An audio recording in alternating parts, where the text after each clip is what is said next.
All right, let's talk about bringing back the start menu. So if you're already on Windows 7, that's cool. It's got a start menu, you're fine. But if you're on Windows 8 and you're in the Metro interface, which is the new modern start menu, not as useful. There's definitely way more functionality. So this particular option that I'll be talking about is Start 8 from Stardock.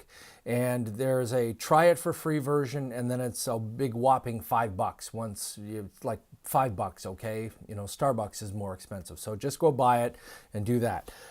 If you go to stardock.com, you'll see there's a link right on the top for Stardock, and it's the first column, Start 8, down at the bottom. Get it now, try it for free, and you can install that and try it out for free, and it looks like that. Right there. That's it. Yay! Start menu is back again.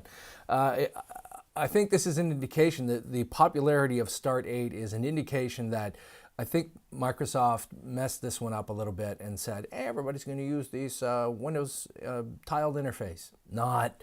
There's way more power down in here. So it looks and acts exactly like the Start menu from working with Windows 7. You on the right hand side, remember we had trouble getting to our control panel initially. Well, look right there, boom, we can click on it and it opens our control panel. So it does exactly what it says. We want to get to our drives and printers. We click on that and oh, look at that, drives and printers right there ready to go. Very nice. Everything else, you know, you want to go out to the root directory for the computer, we can get that. But remember, to get that, all you have to do is hit, what was that again? The Windows key E. Windows E, boom, takes us right to a Windows Explorer window. Okay. Well, we can pin applications to this if we want. So if we wanted to pin Firefox, I can right click and choose Pin to Start menu, and you notice in parentheses it says Start 8, not Pin to Start. That's going to pin it to the modern Start menu.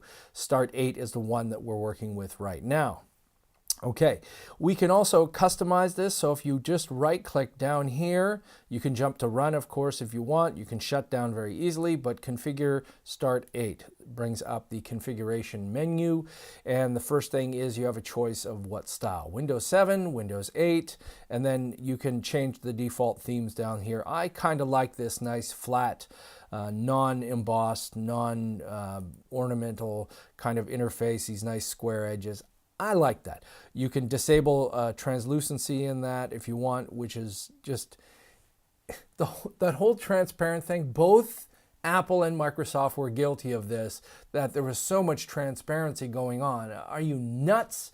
I don't want to look at things through things. It's hard to see. If I'm reading a freaking book, the pages are opaque. I can't see the stuff behind it for a reason. It's easy to read. Stop the transparency, you boneheads, on both sides. Okay, I'll calm down.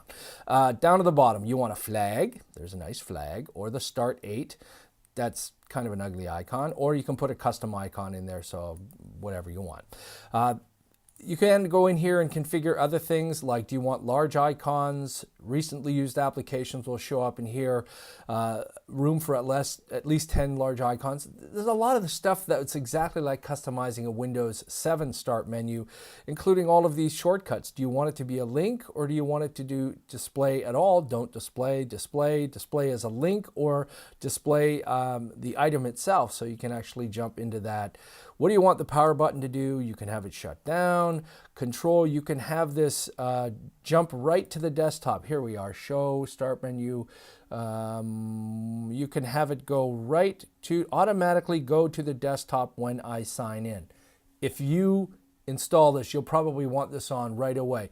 That means when you turn on your computer and you log in, as soon as you log in, you don't have to go to the Windows 8 modern user interface and then hit the Windows key and then go to the desktop.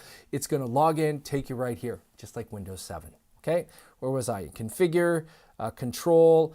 You also have, the defaults are pretty smart here, that you show the Windows 8 menu automatically. So the Start button shows the Windows 8 menu. Windows key shows the Start 8. So if I'm pressing the Windows key now, instead of it taking me to the modern interface, the tiled interface, it's taking me to the Start menu. Of course, you can change that if you want. You want to go out to the Windows 8 start menu, you can do it that way. But the defaults are pretty good. You know, the desktop settings that I was showing you.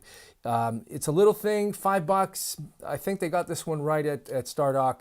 Not so much some of the other things they have, but that's another story. But Stardock, $5, install it. Now you get your Windows 7 style start menu back. It gets you much more productive. Mac users, I think you're going to really appreciate this and just get the heck away from that modern UI right now. Let's get you started.